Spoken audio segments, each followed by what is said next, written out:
मोकामा से जीत के बाद नीतीश कैबिनेट में मंत्री बनेंगी नीलम देवी। यह सवाल लगातार बिहार की राजनीति में वो तैर रहा है। दरअसल मोकामा उपचुनाव हो रहे हैं। बिहार की 2 सीटों पर उपचुनाव हो रहे हैं, मोकामा और गोपालगंज। दोनों सीटों पर आरजेडी लड़ रही है। ऐसे में हॉट सीट जो है वो मोकामा बनता हुआ दिख रहा है। दरअसल इस बार जो हवा है वो हर बार की तरह इस बार भी नीलम देवी के पक्ष में है, अनंत सिंह के पक्ष में दिखाई दे रहा है। ऐसे में हमारी टीम भी लगातार वहां पे मुस्तैदी से अपना काम कर रही है, लोगों के ओपिनियन को जान रही है। लोगों में बेशक नाराजगी हो, लेकिन उनके सामने कोई विकल्प नहीं है। वो अनंत सिंह और उनकी पत्नी को ही अंतिम जो है वो विकल्प मानते हैं।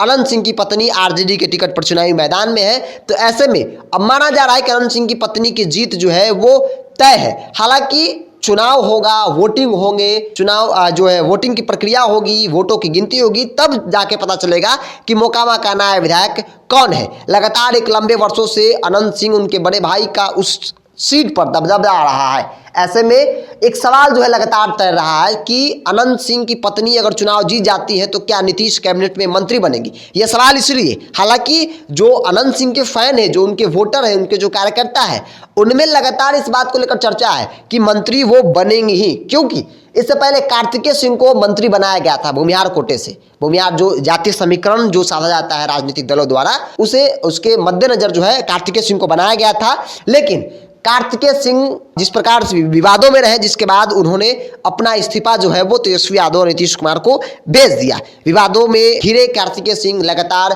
विपक्ष जो है वो हमलावर हो गया कि एक क्रिमिनल बैकग्राउंड लोगों को, जिन पर कई मामले संगीन हैं, आरोपी हैं, वैसे लोगों को नीतीश कैबिनेट में जगह दी गई है। तो इन तमाम चीज़ों को लेकर जब कार्तिकेय सिंह ने इस्तीफा दिया तो एक सवाल था कि अब किसे बनाया जाएगा मंत्री। तो अब यह कहा जा रहा है कि कार्तिकेय सिंह के बदले और भूमिहार कोटा जो पूरा करने के लिए आरजेडी की तरफ से, क्योंकि भूमिहार ऐसा कहा जा रहा है कि बीते उपचुनाव हो या विधानसभा चुनाव हो, भूमिहार जो जाति है वो आरजेडी की तरफ जो है उनका सॉफ्ट कॉर्नर रहा है, भूमिहारों का समर्थन मिला है। इससे पहले बोचहा का चुनाव हुआ, वहां पे भूमिहारों का समर्थन मिला। उससे पहले एमएलसी का चुनाव हुआ, एमएलसी में तेजस्वी यादव ने भूमिहार जाति के लोगों को, ज्यादातर लोगों को टिकट दिया, वो चुनाव भी जीत कर आए। तो यह माना जा रहा है कि भूमिहार फैक्टर जो है वो तेजस्वी के लिए पॉजिटिव है। ऐसे में तेजस्वी यादव चाहेंगे कि अगर अनंत सिंह की पत्नी चुनाव जीत कर आती है, विधानसभा पहुंचती है, तो उन्हें नीतीश कैबिनेट में जगह दी जाएगी, यानी कि मंत्रालय जो है वो दी जाएंगी। एक बड़ा सवाल है कि क्या नीतीश कुमार एक्सेप्ट करेंगे। हालांकि यह सब राजनीतिक बातें हैं, लेकिन कयासों का बाजार जो है वो गर्म हो गया है।